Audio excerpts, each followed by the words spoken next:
আজ ১১ই জানুয়ারি। এই দিনে জন্ম নিয়েছিলেন চট্টগ্রামের আঞ্চলিক গানের অবিসংবাদিত কিংবদন্তি, বাংলাদেশের লোকসঙ্গীতকে যিনি বিশ্ব দরবারে পরিচিত করেছেন, শেফালী ঘোষ।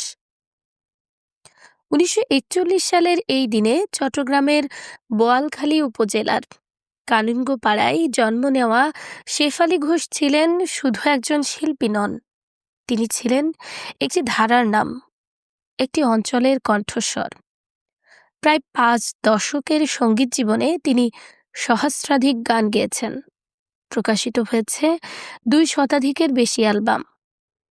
চট্টগ্রামের আঞ্চলিক গান, পল্লীগীতি, মাইজ ভান্ডারি ও পীর মুর্শিদের গান, সবকিছুতেই তার কণ্ঠে ছিল গভীর আবেগ, শেকড়ের টান ও আত্মিক আবেদন। যদি সুন্দর একখান মুখ পাইতাম, ওরে সম্পানওয়ালা, ছোট ছোট ঢেউ তুলি, এমন অসংখ্য গান আজও আমাদের হৃদয়ে বাজে। এই গানগুলো শুধু গান নয়, চট্টগ্রামের মানুষের জীবন, নদী, নৌকা, প্রেম ও বিশ্বাসের প্রতিচ্ছবি।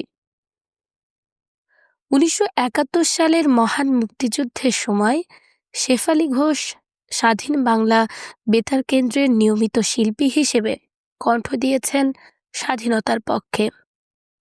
তার গান মুক্তিযোদ্ধাদের সাহস জুগিয়েছে, মানুষকে অনুপ্রাণিত করেছে। সঙ্গীতের পাশাপাশি যাত্রা ও মঞ্চনাটকে তার সক্রিয় অংশগ্রহণ ছিল সাংস্কৃতিক আন্দোলনের এক অনন্য দৃষ্টান্ত। তিনি যুক্তরাষ্ট্র, যুক্তরাজ্য, জাপান, মধ্যপ্রাচ্য সহ বিশ্বের বহু দেশে গান গেয়ে বাংলাদেশের লোকসঙ্গীতকে আন্তর্জাতিক পরিমণ্ডলে পৌঁছে দিয়েছেন।